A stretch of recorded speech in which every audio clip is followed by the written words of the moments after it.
欢迎收看《寰宇全世界》，带您走进全世界。全球各地的观众朋友，大家好，大家平安，我是何荣。两岸大事国际焦点深度剖析，打开视野。透过 YouTube 收看朋友，请您帮我们按赞、订阅、加分享，动动手开启小铃铛。也欢迎您告诉我们在哪个城市打卡收看。当然，欢迎大家多多的表达您的看法。好，马上来欢迎今天的3位来宾。首先是淡江大学战略研究所教授黄介正老师，主持人好，各位观众大家好。另外，国安战略专家陈文佳老师，何荣好，大家好。还有中华战略学会资深研究员张吉大哥。主持人好，各位观众大家好。好，首先跟3位老师带着大家一起来看的就是，我们都知道这个礼拜的重头戏啊，就是川普，美国总统川普呢，他心心念念想得到的诺贝尔和平奖，最后呢跟这个奖项失之交臂，他没得奖啊。白宫还因此发了声明，认为这个诺贝尔和平奖太过政治化了。但是呢，不得不说，在川普的斡旋之下，确实在中东的局势看到了有进展。这个加萨停火协议呢，在10月10号正式生效，以色列部队将会按照协议撤到双方讲好的部署线。那么哈马斯呢，也同意川普所提出的第一阶段加萨和平计划，在10月13号开始就会释放人质，而且释放所有的人质。埃及总统塞西表示呢，将会邀请川普出席第一阶段停火协议的签署仪式，而川普呢预计会访问以色列，在以色列国会也会发表演说。另外呢，目前流亡在外的哈马斯政治局主席哈雅则是发表了电视演说，他宣布战争完全而且彻底结束了，开始要永久停火了。听到这边大家都觉得曙光出现了，但是不得不加个问号，因为到底这个停火能停多久？还有什么样的变数有可能会让局面突然又直转直下？老师，其实这次所谓的停火协议，基本上是因为各方的压力，包括各方的内部的政治局势的考量，包括以色列内部国会的各个不同政党的势力，是啊，还有内阁的组成。另外一个就是双方在战争的消耗上面确实耗费很大，那么以色列在相当几个月以来，以色列很多地方需要国外不断的援助啊，就是你原有自己拥有的资源已经耗费得很大。那么现代战争的特色就是如此。另外一个就是国际社会的压力也都存在，所以我们应该可以说是好几方的压力放在一起。那当然我们也不否认啦，虽然没有拿到和平奖啊，但是川普总统的积极斡旋啊，中东特使所运用的各种技巧，也使得纳坦雅胡以色列的总理觉得说现在可能是一个时机啊。其实这个和平协议或者是停火来的时机点，其实在半个月以前并不是那么稳妥。对，那么现在来的以后会支撑多久啊？可以停多久？我刚刚讲了，在各方不得已的情况之下啊，必须要做某种程度的妥协。既然是各方都有做出某种程度的妥协，在执行面上稍微有任何的变动或偏差，都有很可能使得这个原来剑拔弩张的这种气氛再回来。而且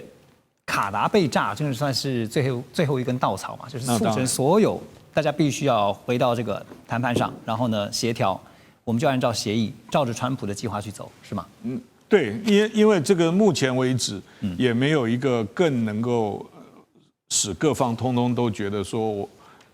可以另外参考的第二个副本副案。对，所以那就是先走走看。我觉得我个人并不特别看好啊，但是以色列最后48名人质的归还啊，在加萨地区这个动乱2周年以后，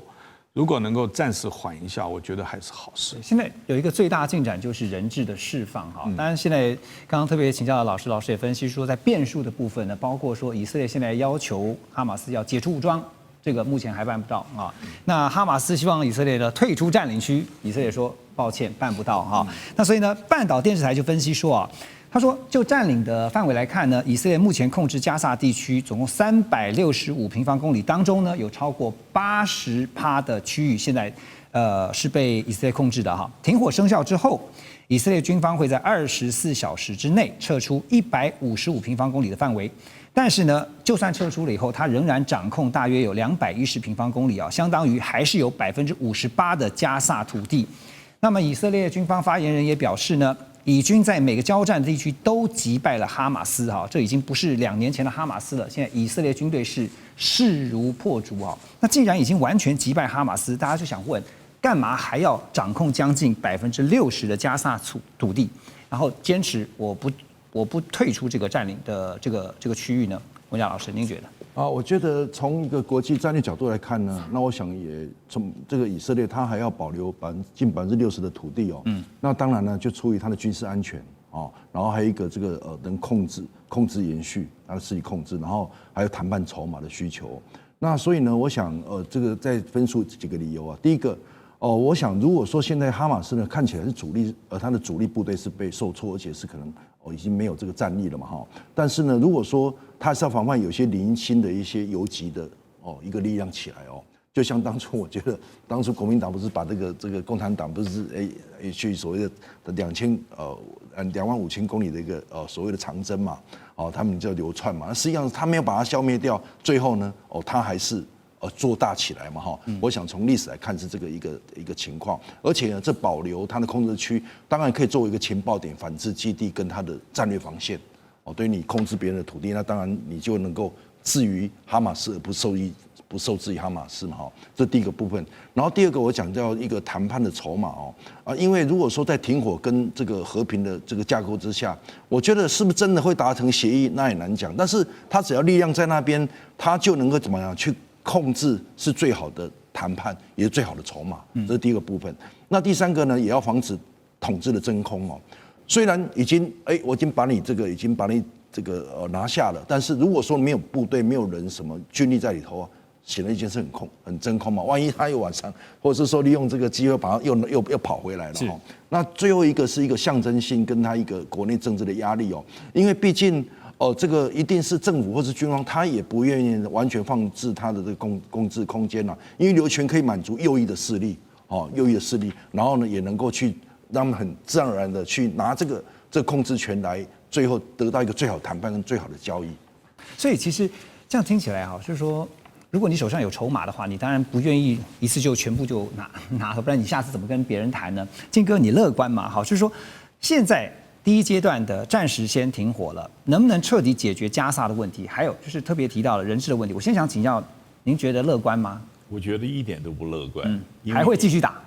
你要是去了解这个哈马斯跟法塔两个比较就是意识形态的不同，你就会知道，哈马斯是主张政教合一，他跟1928年这个就是埃及教师哈萨纳巴纳所建立的这个穆斯林兄弟会有非常强固的关系。法塔呢是主张政教分离、比较世俗化的政权，所以呢，在意识形态的强硬派那是哈马斯。所以你仔细看，为什么周边的这个阿拉伯国家并没有人同情哈马斯，但是呢，他们相当支持在法塔为首的两国方案。所以说，我们要了解，法塔是法塔，哈马斯是哈马斯，这两个在意识形态差别的是很多。这个我只能讲就是哈马斯留下来是这个野火烧不尽，春风这个吹又生。他对于以色列的这个斗争的态度基本上是这个天长地久有时尽此战绵绵无绝期，那个是要打到底的。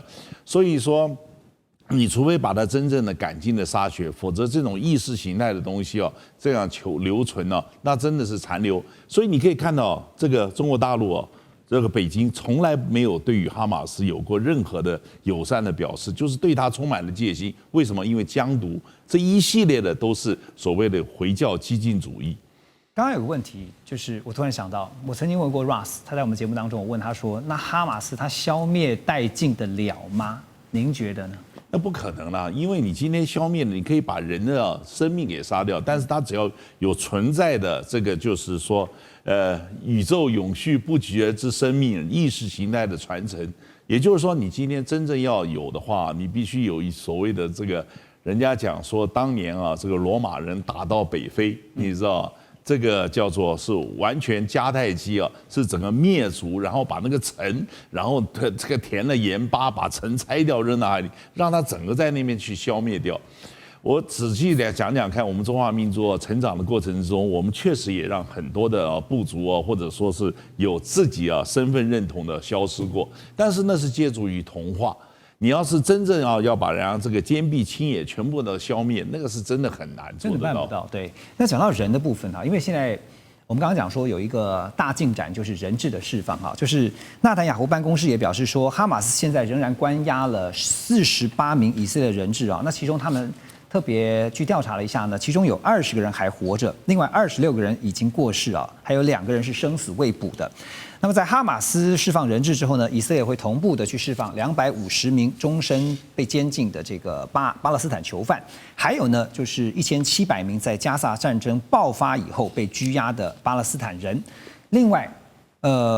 在哈马斯这边每归还1具以色列人质的遗体，以色列也会归还15具巴勒斯坦人的遗体。可是这一点上面呢，以色列的国安部长叫做班吉维尔，他明确表示他反对这项协议理由是他认为释放恐怖分子的代价过高，对以色列来说呢是无法接受的。现在其实我们讲到中东的局势，讲到加萨这边，对，没有错，我们看到了停火的曙光出现了可是我继续请教靖哥的是说，他还是有一个矛盾的，就是我刚刚特别点到了，以色列要求哈马斯要解除武装，目前是没有下文的，做不到的。这个做不到等一下我问一下。还有就是哈马斯要求以色列退出占领区，刚刚文佳老师也分析了，那就是筹码，你现在叫我放了，怎么可能？以往这个我们要回顾历史，加萨曾经被以色列完全占领，而且他也曾经退出过。但是基于这次2年前10月份的那个恐攻，他们获取的教训就是，你光建一个这个围栏或者建立一个所谓的长城围墙也好，无论你要什么不够，你必须要建立一个缓冲地带。所以他占了一块区域这个基本上是怎么样？要建立一个缓冲地带。为什么作为将来的缓冲区？不是，这个缓冲地带是要断掉人家未来的金流。也就是说，今天他能够再来有战力，你必须有外面流入的。所以说，你今天要面对一个敌人你要分化，你要使他腐化，而且你要让他态度软化，立场要这个就是说让他的内部团结分化，然后这个呢就是要让他这个贫穷。让他去把它穷，让他没有办法建立实力。对，所以他占领这块区域它里头是包含了很多的意涵，因为那个地方是交通的孔道，他就要想办法就有更多的隔离跟检查，让这个金钱、武装、武器没有办法进去，断其金流。所以您点到一个重点，就是现在解除武装，哈马斯不愿意，就是如果今天解除武装以后，他还是可以重新武装的。如果他真的解除武装，但是就是您刚刚提到的，如果有金流、有钱，就可以买得到武器嘛。而且你要有训练，所以呢，你尽量去压缩它可以用来训练的空间。那人质释放这件事情，现在以色列国安部长是强烈反对认为说你放了这些人，等于纵虎归山了，那到时候反过来攻击我，黄老师怎么看？我要看这个执行，我刚刚一开始我也讲执行面会不会有偏差，或者是遭遇到阻碍，因为这个也跟着其他的时程在走，跟以色列什么时候选举，跟美国明年开春以后要准备期中选举的党内初选，所以事实上整个中东地区问题的解决，为什么川普总统会把它看作这么急迫？他从上任，他从竞选期间就说他要很快结束乌克兰的问题。他上一次当总统的时候，既没有乌克兰，也没有加沙的问题，所以他这2个没有办法解决，他怎么对付美国首要的敌人，就是中共？对。那所以如果说他到了期中选举还腾不出手来，那么还是在被牵制。乌克兰让他拿不到和平奖，现在加萨和平奖也拱手让人。那后面的话，他基本上如果这2个案子结不了，他没有办法做战略移转。所以先被影响的可能是选票，是不是？后面当然，美国现在开始同情巴勒斯坦的人，又比过去更多了。所以文长老师，您觉得呢？一如这个黄老师所讲的现在。此时此刻，虽然今天拿不到这个和平奖但是他如果把这2个事情搞定，就这个乌俄战争跟所谓的加沙的走廊问题把它处理掉，那自然而然的这个部分他就会得奖。此外呢，我刚刚也这个黄老师讲也对其实他也面临一个选举而且呢，他之前选前一直夸口说一天要解决乌俄战争哦，然后另外一个部分加沙走廊很快就要处理，但实际上时间一直在拖到最后呢，我觉得是越来越对他对不利啊。那这样恐怕是对选情也好，对他自己的政治威望也好，对盟国也好，其实都是很难交代的。对，这个跟刚刚靖哥所提到一样哈，就是说俄乌毕竟它还是同一个民族的屋漏啊，这两个地方还没解决，他委内瑞拉又放了一把火，是啊，所以啊，这个美国啊是到处心战成性啊，这个是改不掉的坏习惯了。而且坦白说，在中东地区这个地方，千年的世仇啊，其实一朝一夕就能够好好的处理的。我们先休息一下，马上回来。好，回到节目现场，刚刚我们特别提到了俄乌战争啊，现在就来看到在红军城啊，最近成了这个各国关注的焦点，因为俄罗斯的夏季攻势现在已经算是接近尾声了。你看，现在我们都进入到秋天了，但现在呢，马上要看到的就是冬天的来临。好，乌军呢是成功守住了红军城啊，而且这一次呢，真的是被国际上在讨论的是呢，俄军是乌军的4倍之多的兵力，但是乌军还是把红军城给守住了。那么乌军的第25空降旅的副指挥官就表示说呢，今年的战斗非常激烈，乌军跟俄军呢是平分秋色啊，他们从地上打到天上。俄罗斯当然继续的加强兵力，那么也重新部署了第1487摩托化步兵团，发动一轮的进攻。那目前呢，在红军城这个战线这边呢，总共有16万俄军对上4万乌军啊，所以说是4倍之多。但乌克兰呢，靠着无人机战力呢，建筑出了一个3道战术防线，成功的守住了俄军的进攻啊。文佳老师，您觉得啊，因为我们其实一直在讨论红军城啊，也特别提到之前有讲到说红军城是一个很重要的枢纽，为什么4倍之多的兵力攻不下来？其实这可以显得出啊，这个兵力多并不代表一定会胜啊，因为包括几个层面，当然是后勤，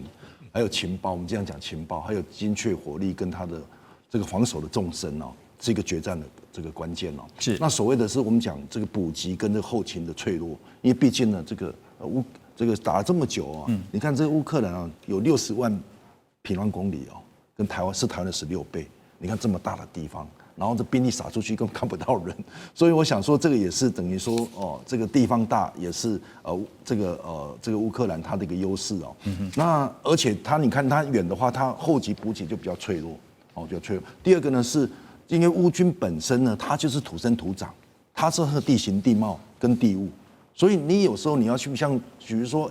小偷为什么去人家家比较难偷？因为呢，他不知道地形嘛，一定要去勘察的道理是这样，但是他却没有去前进去勘察，因为他们已经这个重兵部署了嘛哈。然后第三个呢，其实他的这个我觉得16万部队呢，其实他如果大兵团直接的正面攻击呢，反而呢是会被防守方集中跟破坏啊。所以我们看呢，以前我们记得这个那时候中日战争哦，就提到的为什么最后日本本来3月防华，为什么没有防华？因为呢，他也想要鲸吞。那没有鲸吞的，因为地方太大。对，所以呢，他如果这次用这么大的一个部队去哦，那恐怕也会被一下就被搞掉，因为呢，毕竟人家你来，然后正面这伏击啊这些东西，造成呢你是很难去赢的。那当然还有一个部分就是乌克兰呢，他也用无人机哦，他来这个构筑这个战略的防线跟抵抗攻势哦。那当然无人机我们知道它又可以这个侦察，又可以做情报的一个部署。第二个呢，它可以协调火力打击，因为通过无人机呢来做一个协调打击。第三个呢是它的纵深的一个布置跟消耗。你看无人机来，它会消耗整个它的这个俄罗斯的一个正规部队。是。那你刚刚讲的一个分层的一个防线设计哦，其实这次乌军他用3层的防御设计，就是说不是靠一道的这个主力防线了，而是由一层一层的一个这个重层部署，这样子每一层都有自主的抵抗跟防守能力。如果你这个俄罗斯啊，你打了一层，另外一层它又继续面对这个东西，所以我觉得呢，就是能够用这几个部署呢来达到利用它的这个强力的一个这个纵深防御，还有包括配合无人机，所以呢这一场战你哪怕有16万，你也很难去打败4万的一个乌军的一个局面。我光是想那个画面就觉得很震惊哈，就是16万对上4万啊，这个4倍之多的兵力。那刚刚这个文佳老师的分析就是，你会觉得说好像是说原来红军城它并不是一个易守难攻，而是因为乌军的战术上或是战略上面奏效了，这个部分才使得它能够以寡去击众啊。金哥又怎么看呢？我觉得这个始终啊，这个战争的变数很多，那数量呢，韩信点兵啊，多多益善。但是呢，你说兵力数量多，你的后勤的压力也很重，这是相对的，所以没有1、2、3不赔，4、5、6通吃的。对，所以你都要权衡，看你有，就是说你有足够的兵力来做这个。而且你看啊，这个俄罗斯最近不是前一阵子也开始又要一度征兵了哈。那现在呢，为了要在战场上面呢扭转这个局势，所以呢现在也开始强化寻求外援哦。好，这个资料上面是这样的，说乌克兰的军事媒体啊 ，Defense Express 他们就爆出说，俄罗斯的防空部队呢开始配备了中国大陆浙江繁双科技所生产的一个民用雷达啊，它的代号是 FSTH 啊 LD02，那另外一个是 LD03这个系统。好。LD03的这个系统呢，是采用数位天线阵列，那么使用的是机械方位扫描，它能够侦测到雷达截面积0.01平方公尺的目标，最大的探测距离啊可以达到15公里啊，它的距离误差是10公尺，其实是非常精准的。好，那这个 LD02的原理是相似的哈，那它的距离误差更是小，它只有5公尺。所以说，金哥，我继续请教您好，那您觉得这个俄罗斯现在被报道说用中方的雷达技术，那能够去反制。刚刚特别提到，最近俄乌双方都是开始 PK 自己的无人机哈。对于这个在反制上或攻击上来讲，它能够带来多大的帮助呢？首先，我必须要讲哦，这个我必须要批评这个乌克兰。乌克兰哦，就跟一个疯狗一样，到处乱咬。有任何人啊，什么科技产品卖给这个俄罗斯的，他就到处去扣帽子。是，大家要搞清楚，这个浙江繁双科技基本上是中国大陆的国家级的高级企业，而且它也是保密企业。它主要的合作对象是跟反恐有关的。你去看看它的这个外文网站，它有英文、法文、西班牙文、阿拉伯文跟荷兰文，它的产品全世界在卖，而且呢，它的东西是没有列在这个输出管制的清单，而且这个东西也不是在军民两用科技的管制清单。对，因为它是保护什么？保护很多重要的历史古迹，怕被这个就是说低空的这个说宵小入侵。保护某些这个就是像那个核能电厂是火力发电厂这些安全设施，所以它是反恐的利器啊。所以呢，现在这个俄罗斯这个简直是它是反恐保安，等于说到处乱咬。我可以跟各位讲乌克兰人其实是一个讲话真的是非常不负责的国家。他曾经指控我们说是卖那个 PC 电脑。卖到俄罗斯如何如何？当年我在这个德国波昂大学开会，碰到一个乌克兰老兄，他就在那边信誓旦旦，好像我们犯了多大的罪恶。我回头问他，瓦良格是谁卖给中共的？野牛级七人团是谁卖给中共的？我说你先道歉，我再道歉。他有道歉吗？他没有，他在那边自古而言他，我连问他12次，对，最后论到大家都跟他讲，你赶快回答，你赶快回答。我就跟你讲，这个民族之无耻跟下三滥，这是本民族的传统。现在等于是这么乱扣，这个双帆科技大家可以去看的，那是公开资料嘛。它有没有是输出管制，对不对？它没有输出管制。我可以跟这边坦言，就是说未来中国大陆有哪些武器还会卖？我可以跟你讲，没有，只要在管制清单的都不会卖。但是呢，这个民用科技可以用在战场上，那太多了啊。步枪可能那个枪口会进沙尘买了一个保险套把它套上去那你要指控他保险套都不可以卖这个乌克兰吗？都不可以卖俄罗斯吗？所以我们今天做这个事情真的是要讲道理才对。没错，因为顺着这个逻辑的话，其实就会看到有张冠李戴之嫌而且你有这个切身的这是无限上纲现在对，所以。现在就看到说，因为像您刚刚提到嘛，因为在战场上面，其实他们就是像最近这个报道不是也讲说，拆开来之后呢，还特别指控连台湾都在内说这个无人机里面零件还有台湾的。OK， 那根据《富比士》杂志的报道说，因为乌克兰他们又对外表示说呢，现在在乌俄的战场上面呢，除了俄罗斯的军队，在俄罗斯军队里面还看到了除了北韩以外呢，还有多达25000名的古巴人，很快就可能会加入俄罗斯军队，变成俄军的外籍佣兵那古巴呢，也因此会取代北韩，成为俄军阵中最多人数外籍士兵的国家。英国电讯报就分析说呢，克里姆林宫另外也正在从非洲啦、拉丁美洲还有中亚来招募或者胁迫外籍人士来填补兵力上的空缺。那这些外籍士兵象征的恐怕不是只是单纯从人力来看也代表了俄罗斯、北韩、伊朗、委内瑞拉跟古巴要组成一个日益增长的军事联盟，让他们彼此可以共同的交换武器、技术，更重要的是实战经验。好，那黄老师您怎么看因为这个言之凿凿，《每日电讯报》不过我们常也看到他们的报道就是如此嘛3个层面来讲，第一个刚刚主持人也提到实战经验，北韩当初要派兵去支援俄罗斯的时候，我跟一些朋友交换意见，外国的朋友，他特别提醒我，就是说在以色列跟埃及作战的时候，北韩的空军也有去支援过埃及。是，那它背后有一个逻辑，就是说，因为它是久训不战，因为韩战打完了以后，南北韩都没有真正的交锋，所以那个部队训练两边的部队都没有实战经验，所以北韩部队因为其实他也不在乎国际的形象，所以有一部分的背景是因为他想要借由别人的战争去训练自己的部队，这是一个。第二个层次的就是这次报道出来的说是什么25000人那古巴，那它的性质跟北韩派军我觉得是不一样的。那反而古巴这种再加上一大堆其他国家的名字，我们可以上纲到说分析，哇，会有一个这个 axis of upheavals 动乱者轴心要开始背靠背变成一个同盟。其实从另外一个角度来讲，就是大家赚钱有只要有打仗就有杀头的生意有人做，然后呢，所以找佣兵的几率你25000古巴我不相信，但是你去说招募去找一堆这个不怕死的或想赚钱的人，去帮俄罗斯打仗，这个反而是有可能。那第3个层次，古巴政府现在自己也没有承认那所以这个新闻报道，那乌克兰也放话，那乌克兰你讲话有没有信用？刚刚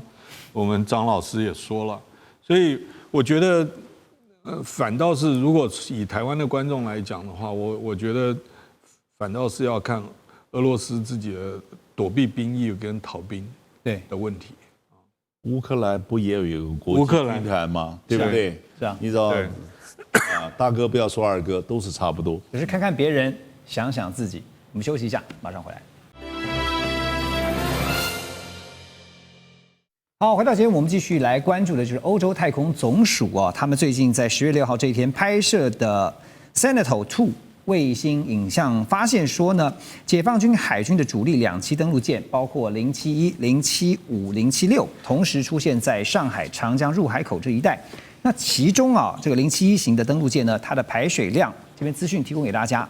是25000吨，属于解放军2栖作战的中间战力。而075呢，是被称为中国版的小型航母，可以搭载28架直升机、60辆装甲战斗车，还有800名的陆战队员。076型的四川舰呢，是采用电磁弹射可以起降舰载机。而在距离这个上海435公里的浙江玉环海军基地呢，另外又发现了有3艘水桥级的登陆运输驳船，船首呢，它设置有一个可以延伸大约120公尺的活动甲板坡道，能够让坦克跟卡车直接就开到沿岸的公路。所以想问靖哥的是，这个卫星拍是大陆方面是故意被拍到，还是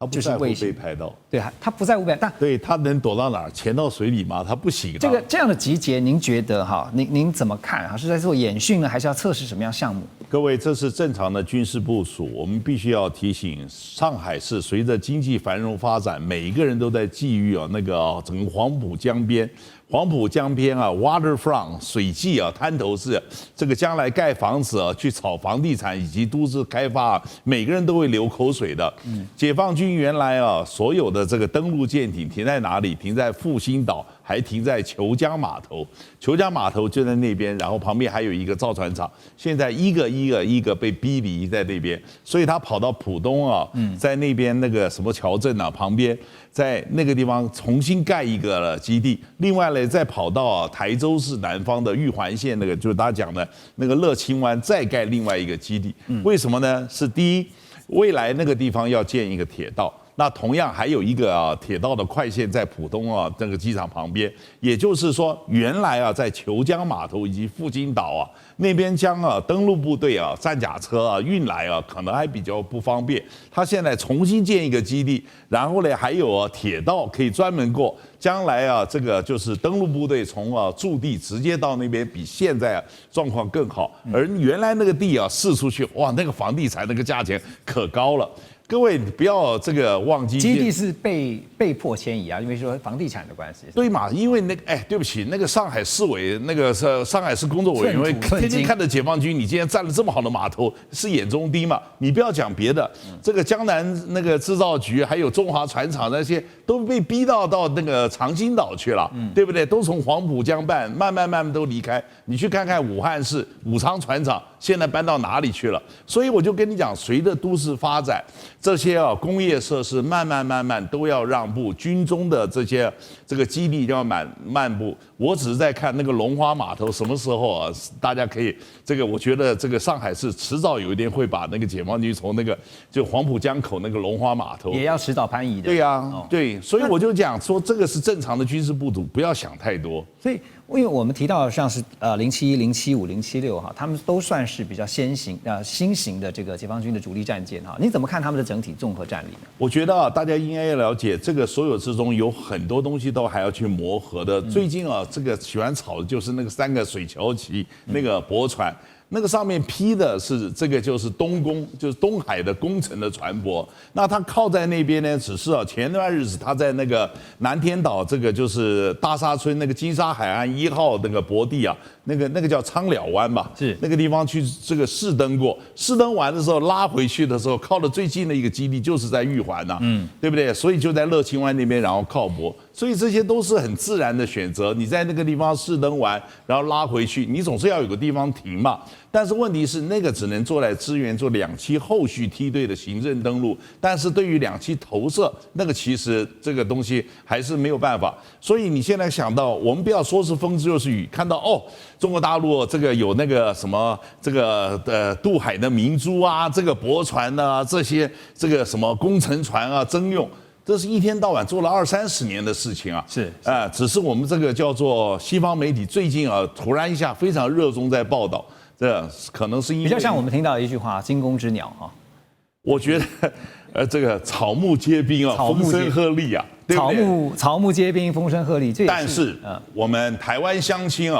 鼓噪跑不这鼓噪草日子过得好得很。对不对？那《华尔街日报》那吓了我们半天，我们也没理。我们对于两岸的情势，以及中国大陆北京仍然要追求和平统一其实还是有相当程度的认识您提到台湾其实才刚过10月10号国庆的这一天，这个赖清德总统在演说的时候呢，大家就认真听他讲。他特别提到了一个事情，他宣布呢，在未来要发展一个叫做台湾铁穹的防空系统。而且强调说，这个系统呢将会整合包括台湾比如说自己制造的还有呢外购的设备，结合在一起呢，运用智慧科技来进行全面系统整合。不过华府智库詹姆斯顿基金会有一位资深研究员叫林和利，他就警告，他提出警告是说呢，根据他2度访台的印象他认为他也预测呢，中国大陆只要出动4到5艘潜舰，就能够对台湾发动海上封锁。那另一方面呢，《华尔街日报》也示警说，根据 CSIS 的兵棋推演，认为呢，在被封锁的情况之下，台湾这边的液化天然气的供应支撑的时间不到2个礼拜，煤炭供应也只最多能够撑7周。另外，台湾30%的液化天然气多半都是依赖卡达进口那所以呢，又是另外一个中方可以施压的弱点说到了兵推这个我要请教一下兵推专家我们的黄老师。台湾铁穹听的就是大家会联想到刚刚我们提到这个以色列的铁穹这个应该是针对防空比较多啊。但是因为刚刚又讲到前舰啊，那水面上、水下的怎么防？这个张老师也有讲嘛，我们现在都把这种所谓铁穹，或者是川普讲的这个Golden Dome 啊，就是这样当做金钟罩啊，对不对？铁布衫，盾啊比矛贵，盾要防比矛要攻要难，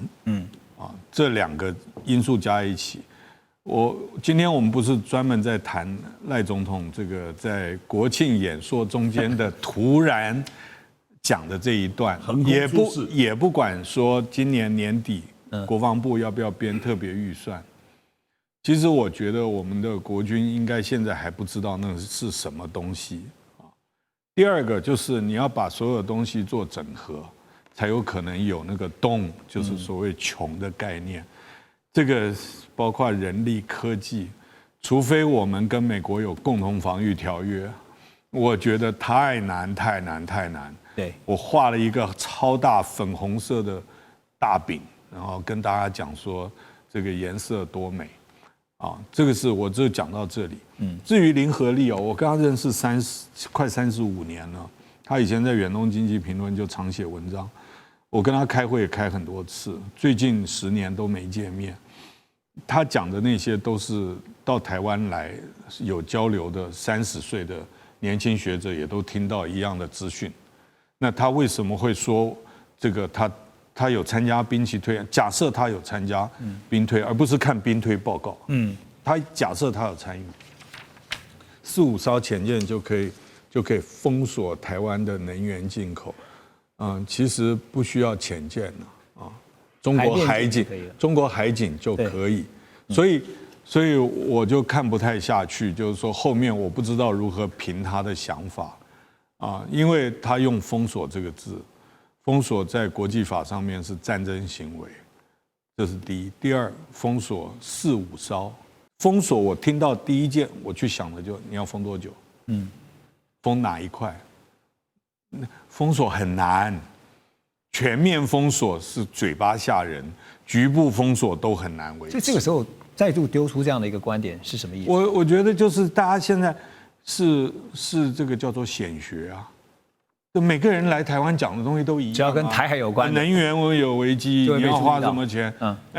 这些天天嚷嚷讲封锁，你问他啊，这个就是1994年 San Remo 海战法手册有关封锁的专章是第几条到第几条，他都不知道，那是第93条到104条，每一个法律之中啊，非常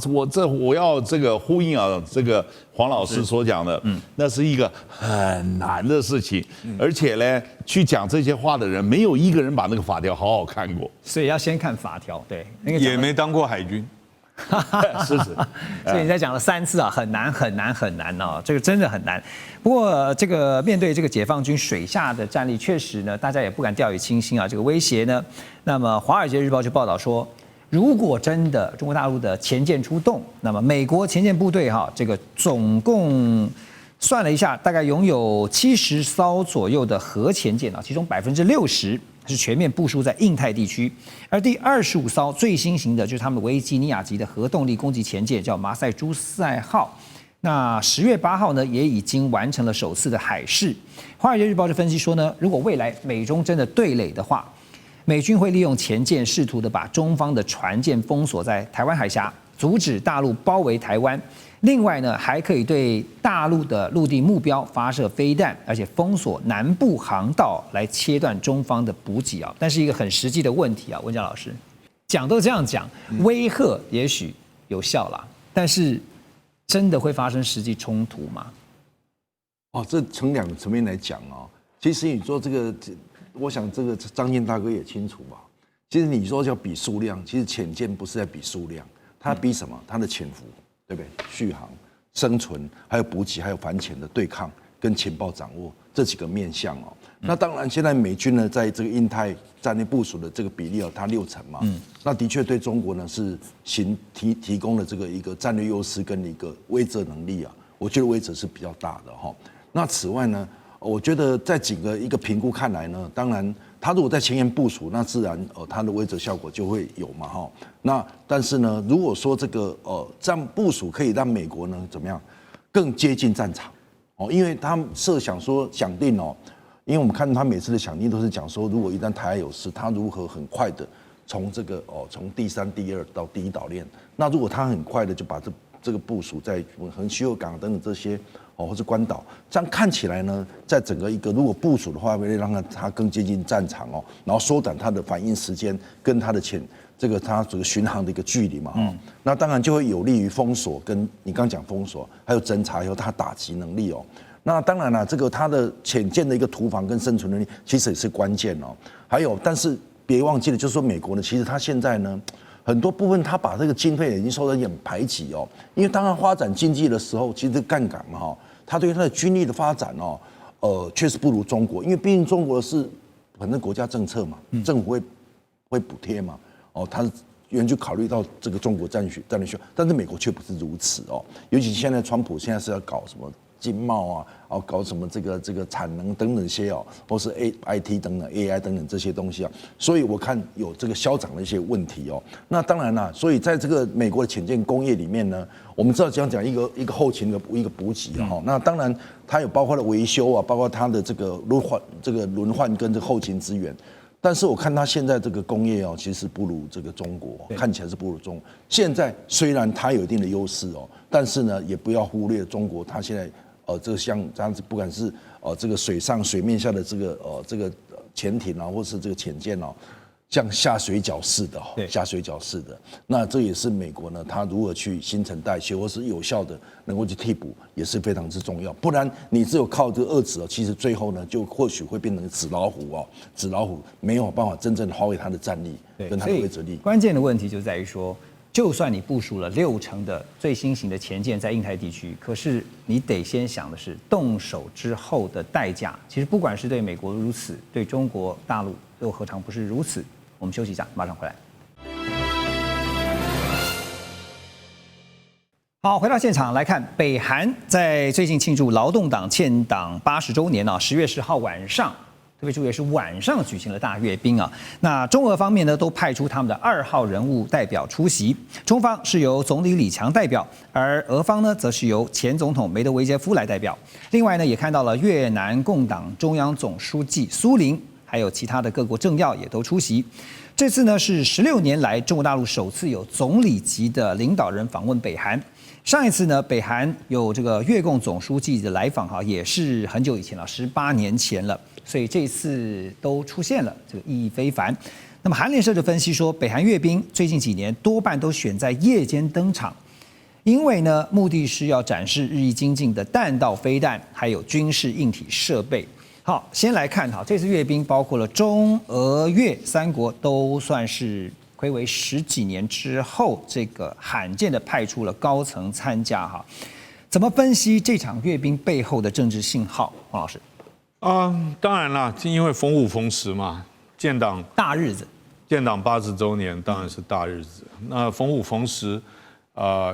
以现在的国际形势其实北韩的朋友真的也不多了他自己的有很多行为，即使不是西方自由社会的，或者是西方的盟邦的国家，是比较边缘国家也不一定喜欢跟他站队摆在一起。尤其是金氏王朝本来就很难预测，那这次刚好建党80周年，再加上国际形势的变化，不管怎么说，虽然我不认为有一个真正的一个联盟存在，但是中国、俄罗斯、伊朗、北韩确实是经常在一起互通生气，也是有北韩还派兵去支援俄罗斯这个，所以我觉得中国这次派李强总理去其实过去中国大陆有派人也都是政治局常委级的，当然他现在是常委兼总理，那以前也不是没有政治局常委去过，所以我并没有觉得很特殊。倒是俄罗斯这次派曾经这个替普京挡一阵子当过俄罗斯总统的这个梅德韦杰夫去，是比较有拉高一点成绩。我觉得政治讯号高于他的兵力展示。那至于说那些兵力真的能怎么用，为什么要晚上？我觉得有很多种说法了。新加坡的国庆阅兵都是在黄昏嘛，可能白天太热。那这个北韩到晚上是怕被太阳照到，也有可能啊。这个我觉得只是他的一个选择啊。那么北韩以前也有白天阅兵过，啊。那么所以我个人认为，我觉得啊，观察国际关系，观察这些国际新闻哦，那个观察者不要比当事者兴奋，对啊，要保持头脑冷静。晚上是要避卫星吗？还是？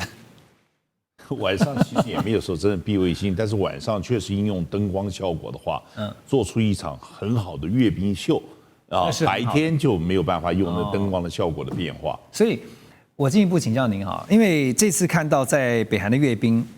大家认为重头戏就是北韩秀出他们新型的洲际弹道飞弹火星20啊。那火星20呢，它这个资料上面是想说，它是采用高推力固体燃料引擎跟碳纤维复合材料，然后具有多弹头独立瞄准的能力，它的射程超过了1万公里啊。因此呢，朝中社也形容说，这个飞弹啊是最强的核子战略武器。所以怎么看火星20的威胁性呢？我必须这样讲，就是说，我们呢每次在办理这些阅兵啊，真正的最吸引人的目光，有时候是会出乎你意料之外。93阅兵，这个中国大陆也确实经由很系统的研究，去找这个涉华研究的这个对于中国大陆研究，还有一般普罗大众，因为总共的直接透过网络还有直接的这个是电视了，有13.7亿人收视。就他请了所有驻外单位去发现这个对于装备去方队啊，很多人看不懂。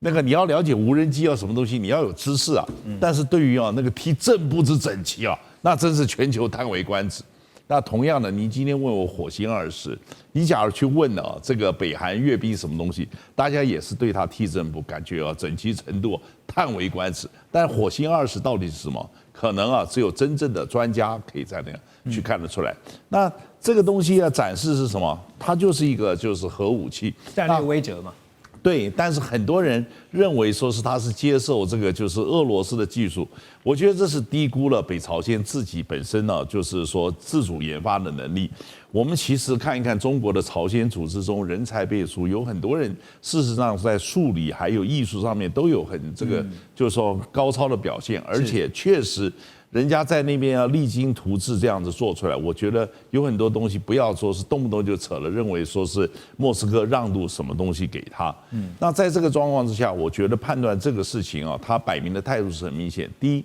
他小，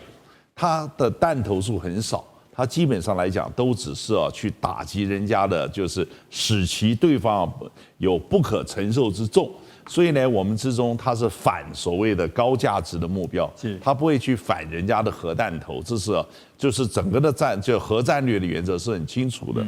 但是它显露出核武它的整个的直管的能力，到目前为止到现在没有说特殊的在这个面向的报道，所以我觉得这个东西就是说它到底这个核武力绝对有。但它的核战力到什么程度？我觉得还有更进一步去探讨评估的空间。是，